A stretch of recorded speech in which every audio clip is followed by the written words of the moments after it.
Swali namba 79. Mheshimiwa Contesta Michael Sichwale, mbunge wa Momba, sasa aulize swali lake.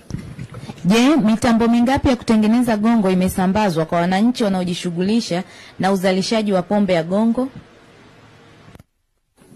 Mheshimiwa Mwenyekiti, mpaka sasa viwanda vya kutengeneza pombe kali nchini inayokidhi viwango vinavyoendelea kuanzishwa kwa kupata mafunzo na ushauri wa kitaalamu kutoka Shirika la Maendeleo ya Viwanda Vidogo yani SIDO, Mamlaka ya Maabara ya Mkemia Mkuu wa Serikali yani GCLA, na Shirika la Viwango Tanzania yani TBS, na miongoni mwao wako watengenezaji wanaoendelea kupata alama ya ubora kwa kukidhi vigezo.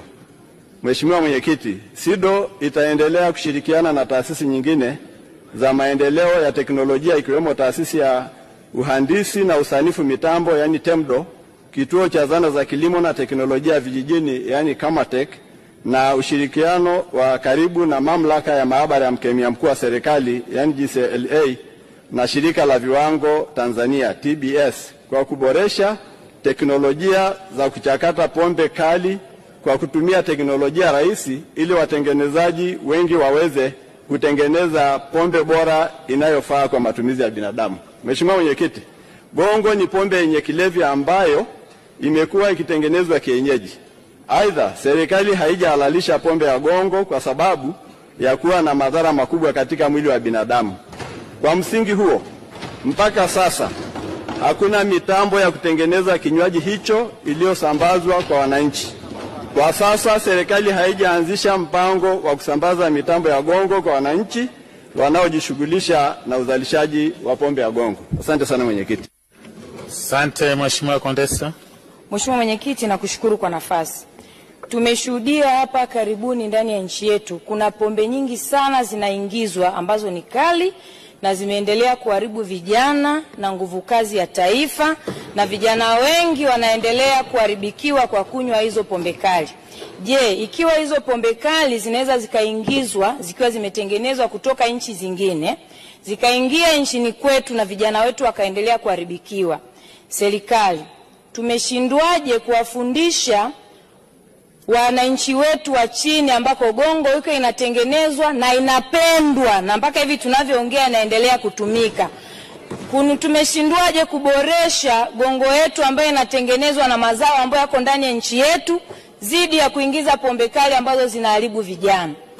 Swali langu la pili, kwa kuwa ambacho kinazidi kwenye gongo ni zile kemikali kati ya ethanol na methanol, ni kweli kwa kutumia wataalamu wetu kuwafuata maprofesa pale Chuo Kikuu Dar es Salaam ambao wameshafanya utafiti, tumeshindwa kuendelea na zoezi hili ili kwenda kuwafundisha wananchi walioko kule chini ambao wanatengeneza kinywaji hiki ili waweze kupata pombe bora gongo mfano wa konyagi ambayo inazalishwa hapa nchini kwetu, ili kuendelea kuifanya gongo ni kinywaji haramu kuendelea kukimbizana na wananchi, na ili hali wananchi kinywaji hiki wanakipenda na hivi tunavyoongea wanaendelea kunywa. Asante. Mheshimiwa Naibu Waziri, majibu. Mheshimiwa Mwenyekiti, nampongeza sana Mheshimiwa mbunge kwa kuendelea kutetea jinsi ambavyo pombe za kienyeji zinaweza zikachakatwa kwa viwango vinavyofaa kwa matumizi ya binadamu.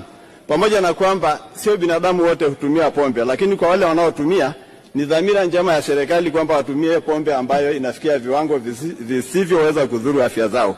Pamoja na kusema hayo, kwa suala lake la vijana wetu kuharibiwa na pombe zinazotoka nje, na pamoja na kwamba ni pombe zinazokidhi vigezo, hili swala la ulevi wa vijana linasababishwa na mambo mbalimbali ambayo ni wajibu wa jamii na malezi kufanyika kuhakikisha kwamba vijana wetu wanatambua madhara ya pombe. Kwa sababu hata gongo leo ikihalalishwa haina maana kwamba vijana watakunywa na watabakia wakiwa wastaarabu wasipoweza kunywa kwa kiasi.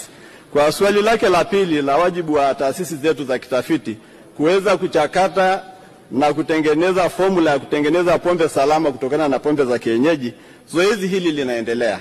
Nimejibu katika majibu ya swali la msingi kwamba kuna taasisi za serikali TBS, SIDO, KAMATEK wameendelea kufanya utafiti na kutengeneza mitambo ambayo inatengeneza pombe kali za kienyeji ambazo zinapokidhi vigezo vinaruhusiwa masokoni, na wajibu wa kila mnywaji ni kunywa kwa kiasi, asiyeharibu afya yake, maana hakuna pombe ambayo itakuacha salama hata kama inafikia viwango kama utakunywa bila ustaarabu.